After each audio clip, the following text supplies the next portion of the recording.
Professor Tite, eu sei que antes do senhor ser técnico, o senhor é um educador físico, né? Um professor de educação física, que foi atleta, o César também, durante muito tempo. Eu vi, não sei se o senhor tem a mesma impressão, o Flamengo muito cansado no segundo tempo. Até alguns jogadores, inclusive, meio sem perna mesmo, e eu acho que isso por conta de um acúmulo muito grande de partidas.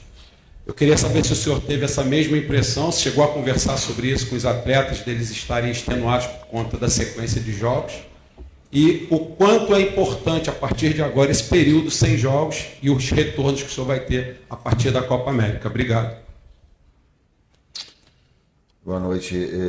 A tua pergunta vai me fazer refletir em relação a isso. Eu não tenho uma opinião formada sobre isso, a não ser o acúmulo, sim, desses aspectos. Mas também o jogo do desempenho, um número grande de oportunidades criadas, e aí não traz a efetividade numa equipe que joga de uma forma vertical, na oportunidade, ou nas poucas oportunidades que teve, ela tem a possibilidade de vencer o jogo. Isso não é demérito, saber jogar em contra-ataque é mérito também. Não sei o quanto isso, palavra que eu não sei o quanto isso interferiu.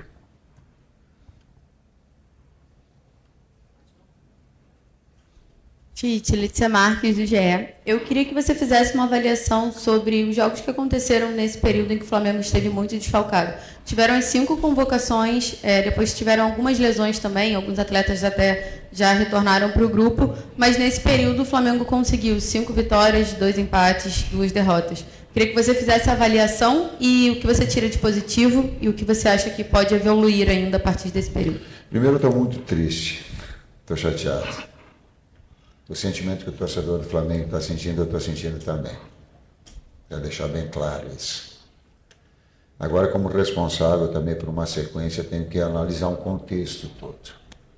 E o contexto todo desse período onde nós tivemos, ele é... Se nós estivéssemos lá no início e ficássemos assim, ó, vamos fazer 9 jogos sem o nosso potencial técnico maior, total, e vamos vencer 5, empatar 2 e perder 2 com essa pontuação, eu estou olhando para todos nós vejaremos. Hoje eu continuo triste. E para mim, sentir a derrota, ela faz parte de uma equipe que ela é vencedora, que ela sente, que ela reverte no seu trabalho, no seu dia a dia. Ela tem a força para reverter. Derrota doída, porém o contexto todo deva ser avaliado.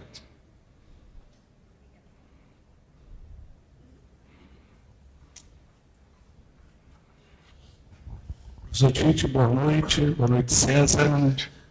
Na sua avaliação, né, do jogo, é claro, quando o resultado é negativo, né, essa avaliação fica mais fácil. Acha que demorou um pouquinho a mexer? O Fortaleza teve muito volume no começo do segundo tempo e acabou fazendo, né, o segundo gol. Isso me permite mais uma pergunta. Alguns coletivos atrás, você falou do posicionamento do Gerson, que não tiraria o Gerson do lado direito, porque ali, né, ele tinha achado, estava bem habituado, o campo fala, essas situações, e hoje o Gerson jogou praticamente todo jogando por dentro. Eu queria que você falasse também em relação a isso. Obrigado. Vou pegar essa segunda parte e depois a primeira parte o César me ajuda. A gente tem que cuidar quando fala, porque a gente fala em cima do momento, da situação e da página do dia. Por que eu estou falando isso? Porque eu também lembro que eu vim aqui reconhecer o Gerson pela necessidade que nós tínhamos dele jogar em 2, 3 funções, e até coloquei que ele era um coringa. E conversei com ele particularmente, e enalteci isso. Porque onde ele mais produz é do lado direito, sim. Agora, a necessidade da equipe para tu ter com tantas situações, circunstâncias, ela te faz tu executar em outras funções mais, como meio que também já jogou, como segundo meio-campista que também já jogou, né? E daqui a pouco conversei com ele. E ele olhou para mim e disse assim, professor, eu acho que ele usou o termo, ele disse, eu imagino quanto tu não tá, tu tá sem dormir. Ele disse, porque, machuca um, machuca o outro, tem gente fora, limpar, e eu preciso. Eu não estou colocando isso para para dramatizar nada. Eu só estou passando para o torcedor, ele merece o meu respeito e a informação de quantos os atletas e quanto nós nos propomos a. Mesmo numa posição onde não é de ser o melhor, a necessidade da equipe, vai lá e faz. Quanto ao volume da equipe no início do segundo tempo, né? Muito por conta das mudanças que nós tivemos que fazer, né? A gente, jogando em casa contra uma equipe de transição, a maioria das vezes você precisa ter externos, né? A gente, por infelicidade, esse jogo também não tivemos Cebolinha e Bruno Henrique, então isso pesa um pouco mais, até o porquê do Gerson ter saído do lado, enfim. É uma coxa de retalho aí que a gente vai ajustando, né? E aí você perde os links, né? Porque quando você tem uma referência que está rodada, que vem jogando junto há algum tempo, né? Muitas vezes você faz ações sem pensar. E quando a cada jogo, por fatores que todos nós já sabemos aqui, nós temos que fazer mudanças, esses links são afetados também.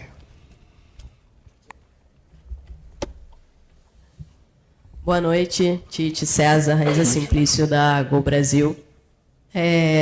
Eu queria entender por que essa troca dos dois zagueiros. O Davi Luiz parece que sentiu alguma coisa, como é que ele está, e a opção também de tirar o Fabrício. E se vocês gostaram da entrada do Gabigol hoje, né? Passou por muita coisa, né, até aqui na temporada, não está conseguindo ter uma sequência, e saber o que vocês acharam, o que pensaram com a entrada dele e se gostaram. Dos dois zagueiros, nós temos 4 grandes zagueiros, afora os demais, e tanto o Léo Pereira quanto o Léo Ortiz são construtores. E eles ficavam, por vezes, com a liberdade de construir. E se tu olhares quantas vezes chegaram dentro do campo adversário, principalmente o Léo Ortiz, para tu ter um jogador mais de armação, ele te proporciona isso, né? Dos dois terem. Aí tu tem, inclusive, jogadores fresh que possam fazer essa iniciação para empurrar o adversário para abastecer. Então, tem essas opções, então utilizá-las. O Gabriel tem, como penúltimo atacante, como foi, ou na hora que entrou 2 pivôs, um jogador de lado, essa possibilidade de ter movimentação e de ter presença de área. O gol que ele faz, e essa situação ela é milimétrica, ela também dá essa possibilidade. Então, usar as armas, usar as características que nós tínhamos em função do jogo, daquele que o jogo se apresentava.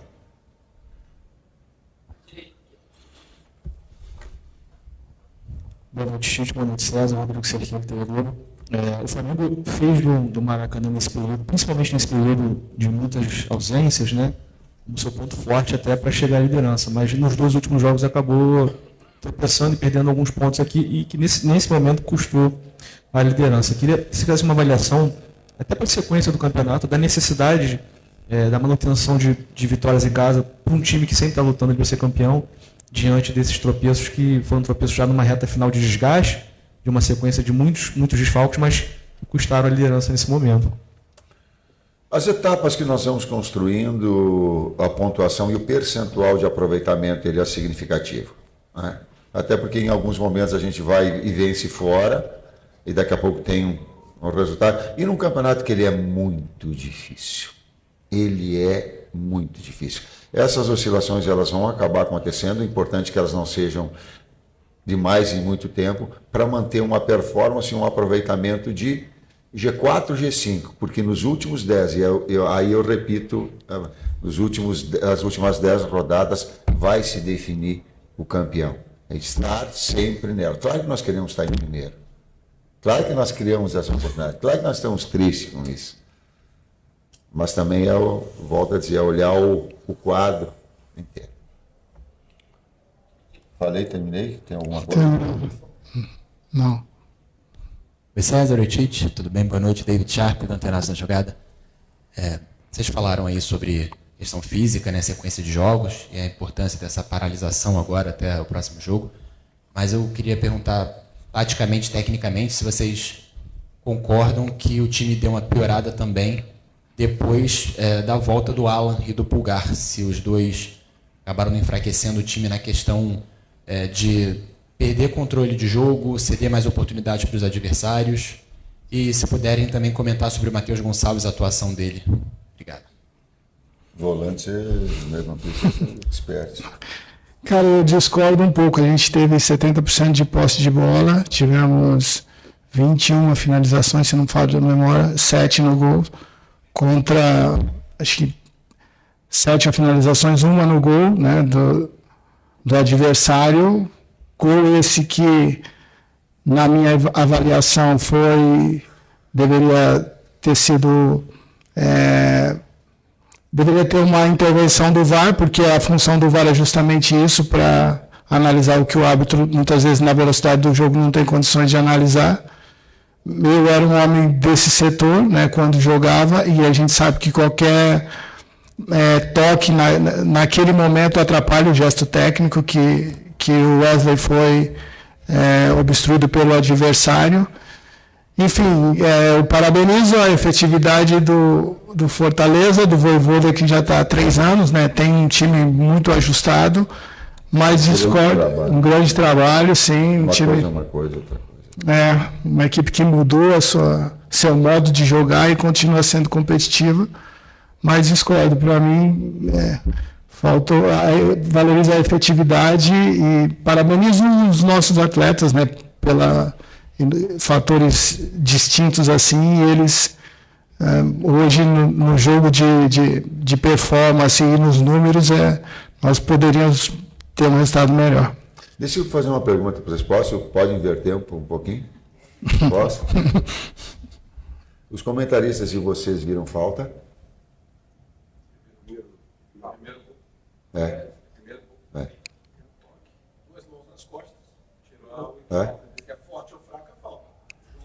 Quando a gente está no ar, o que acontece quando há um toque? Desequilíbrio.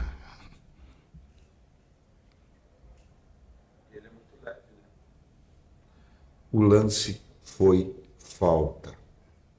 Categoricamente foi falta. Eu não estou. Agora eu estou falando como. Eu já tenho suficientemente experiência, professor, jogador, que também trabalhava nessa função e quero corroborar. Foi falta, há um desequilíbrio do atleta. É notório, é claro. E quando o Tite veio reclamar, o Tite atleta, eu falei, Tite, tu não pode falar porque tu sabe que é zagueiro, quando tu toca, tu desequilibra quando está no ar.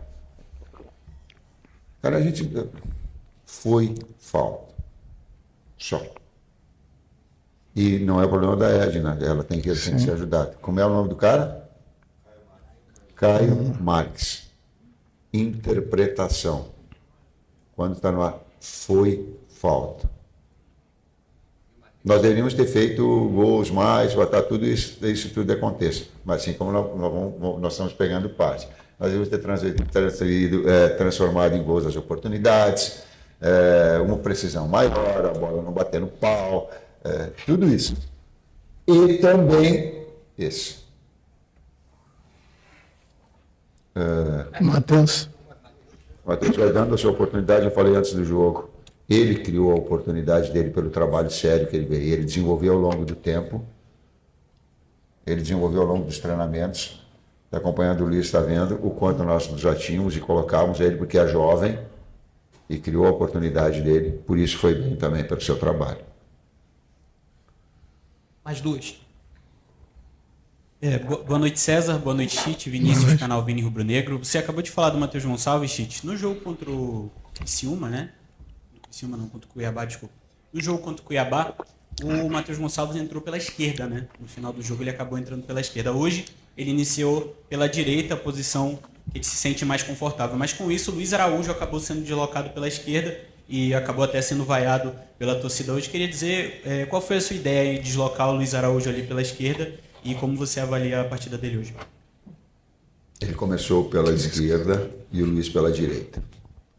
Como as jogadas não vinham fluindo, quando eles trocaram, circunstancialmente, o Matheus fez uma grande jogada pela direita, e eu digo, fica e permanece aqui, porque ele tem um domínio mais. Então, O desempenho dele determinou que eu fosse.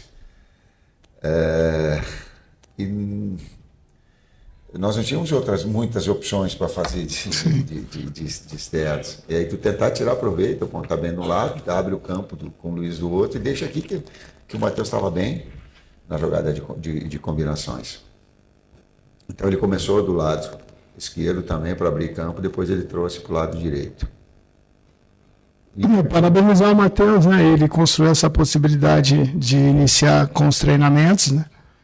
É um menino que muito talentoso, né? É um jogador que tem esse manejo de bola, né? O seu forte, essa condução com poucos toques, enfim, e fez um grande jogo, assim. Transferiu para o jogo aquilo que ele vinha realizando nos treinamentos. Torcedor não vai o atleta. Ele não vai melhorar. Ele não vai melhorar com vai. Ele não vai. Eu vou ficar um tempo aqui, eu não sei quanto tempo eu vou ficar. Eu estou técnico do Flamengo. Daqui a pouco vai trocar o técnico e vão de novo pedir assim, ó, não vai. Não vai um atleta. Ele não vai produzir mais. Se vocês mostrarem que um atleta ele respondeu melhor a uma vaia do seu próprio torcedor, não vai. Não faça isso. Pelo carinho que tem, pelo trabalho desenvolvido, eles não estão negligenciando o seu trabalho. Eles não estão. É o mesmo atleta que daqui a pouco vai e faz jogos decisivos, como foi com o São Paulo aqui que fez o gol. Não façam isso. Vou fazer um pedido como vovô. Como vovô. Não façam isso. Não é. O Flamengo não merece. A história do Flamengo não merece. Não sou eu. Os atletas não merecem. Se tivesse algum que ficasse, sabe, não vai, eles estão trabalhando, não façam isso. Vai sentir. O atleta vai sentir dentro do campo, ele não vai melhorar em função disso. Eu também estou sentido, eles também estão sentidos. Esse sentimento a gente tem do torcedor, a gente partilha dele. Agora é uma escolha. Se vaiar, vai piorar. E se acolher e se sentir apoiado, ele vai ter mais forças ainda para momentos importantes. Aliás, como foi uma série de jogos. Esse aqui foi circunstancial, assim como aconteceu em outros. Então, eu estou enaltecendo, o jogo, quando a gente acabou o jogo contra o Cuiabá, os atletas desabaram em campo, a torcida apoia. Então, não é. E também não é torcida, desculpa, são alguns. A gente tem que saber diferenciar. Eu também fico.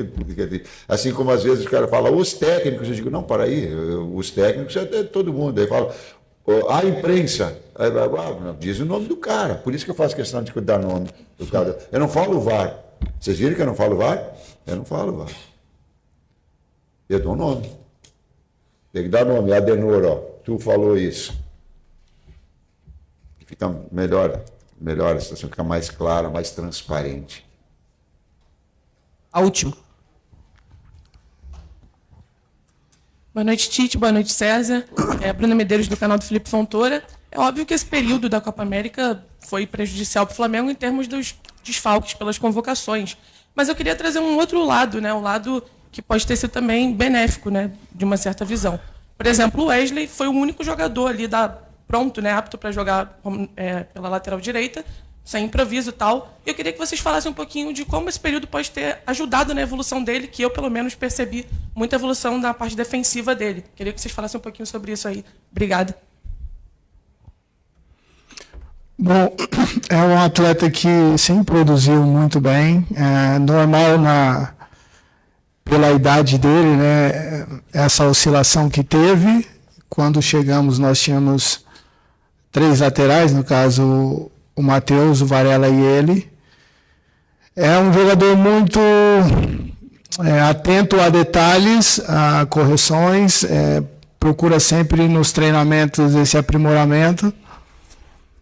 E vem, assim, por necessidade mesmo, né, nossa, natural da função ali, ele fez esses jogos seguidos e com uma boa performance. Teve uma lesão, um momento de lesão no adutor, que ele vinha também numa boa performance, aí teve que parar e voltou muito bem. A gente fica feliz porque é um trabalho diário que é feito, né, dentro, né, de critérios que, quando o atleta consegue entender, ele consegue não só produzir aquilo que nós queremos, mas cada um com a sua individualidade acrescentar, né, assim, evoluir. E então a gente fica feliz, né? Assim, essa dúvida que alguns tinham e que você pode ter tido, eu não tinha, quanto ao potencial do atleta, né? É uma questão mesmo, né, de ter mais oportunidades de jogos, de momento, e de adquirir confiança, né? Que hoje é um jogador que vem performando muito bem.